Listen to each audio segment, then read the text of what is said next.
Assalamualaikum warahmatullahi wabarakatuh. Perkenalkan, nama saya Farnasya Fakriazal Putri. Saya dari Prodi Bimbingan Konseling Islam semester 3. Dalam video ini saya memenuhi tugas dari makul tafsir Bimbingan Konseling Islam yang diampu oleh dosen Miss Kari LCMHI. Dan di sini saya akan menjelaskan tentang keutamaan menuntut ilmu agama. Di sini saya akan membahas tentang ayat menuntut ilmu. Bismillahirrahmanirrahim. Wa ammal jidaru fakana li'ulamaini yatimaini fil madinati fakana lihulamaini yatimaini fil madinati wa kana tahtahu kanzul lahuma wa kana ubuhuma salihah fa'arada Rabbuka ayyablugha ashuddahuma wa yastahrijaka kanzahuma rahmatan min rabbika wa ma fa'altuhu an amri zalika ta'wilu ma lam alaihi sabra. Adapun dinding rumah adalah kepunyaan 2 orang anak yatim di kota itu, dan di bawahnya ada harta benda simpanan bagi mereka berdua, sedang ayahnya adalah seorang yang soleh. Maka Tuhanmu menghendaki agar supaya mereka sampai kepada kedewasaannya dan mengeluarkan simpanannya itu sebagai rahmat dari Tuhanmu. Dan bukanlah aku melakukan itu menurut kemauanku sendiri. Demikian itu adalah tujuan perbuatan-perbuatan yang kamu tidak dapat sabar terhadapnya. Quran Surah Al-Kahfi ayat 82. Dalam menuntut ilmu itu wajib bagi muslim maupun muslimah. Ketika sudah turun perintah Allah yang mewajibkan suatu hal, sebagai muslim yang harus kita lakukan adalah sami'na wa ata'na.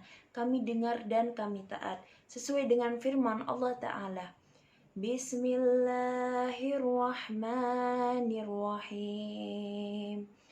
Innama kana qaulal mu'minina iza du'u ilallahi wa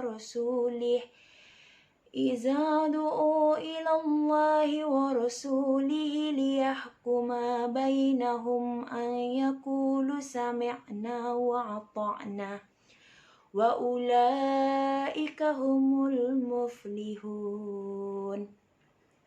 Sesungguhnya ucapan orang-orang yang beriman apabila diajak untuk kembali kepada Allah dan Rasul-Nya, agar Rasul itu memberikan keputusan hukum di antara mereka, hanyalah dengan mengatakan, kami mendengar dan kami taat. Dan hanya merekalah orang-orang yang berbahagia. Quran Surah An-Nur ayat 24.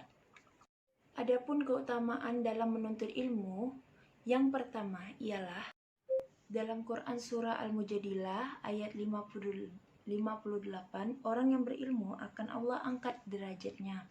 Allah Ta'ala berfirman, Ya rafa'illallahu allazina amanu minkum wallazina utul ilma darajatih. Niscaya Allah akan meninggikan orang-orang yang beriman di antaramu dan orang-orang yang diberi ilmu pengetahuan beberapa derajat.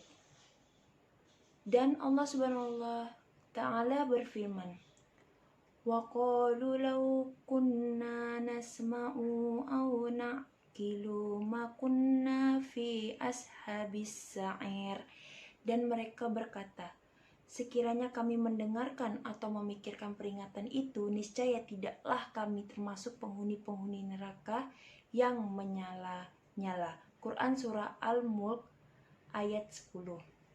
Yang kedua, dalam Quran Surah At-Toha ayat 20, Allah tidak memerintahkan nabinya meminta tambahan apapun selain ilmu. Allah berfirman, wa qul rabbi zidni ilma, dan katakanlah, wahai Rabbku, tambahkanlah kepadaku ilmu. Ini adalah dalil yang tegaskan diwajibkan dalam menuntut ilmu. Yang ketiga, yang paling takut pada Allah adalah orang yang berilmu, yaitu di dalam Quran Surah Al-Fatir ayat 28. Innama yahsyalallahu min ibadihil ulama. Sesungguhnya yang takut kepada Allah di antaranya hamba-hambanya hanyalah ulama. Quran Surah Al-Fatir ayat 28. Yang ketiga, yang paling takut pada Allah adalah orang yang berilmu. Hal ini bisa direnungkan dalam ayat Innama yahsyallaha min ibadihil ulama. Sesungguhnya yang takut kepada Allah di antaranya hamba-hambanya hanyalah ulama. Quran Surah Al-Fatir ayat 28. Di dalam ilmu, Allah telah memberikan banyak kenikmatan. Jika tidak kita gunakan untuk mempelajari firman-firman-Nya, maka kita akan menjadi salah satu orang yang menyatakan dan Allah abadikan dalam surah Al-Mulk ayat 10. Semoga Allah memberkahi taufik dan hidayahnya kepada kita untuk bisa menuntut ilmu dan mengamalkan sesuai dengan tuntunan Nabi Sallallahu Alaihi Wasallam. Mungkin hanya itu saja yang dapat saya jelaskan di dalam keutamaan menuntut ilmu. Kurang lebihnya saya mohon maaf.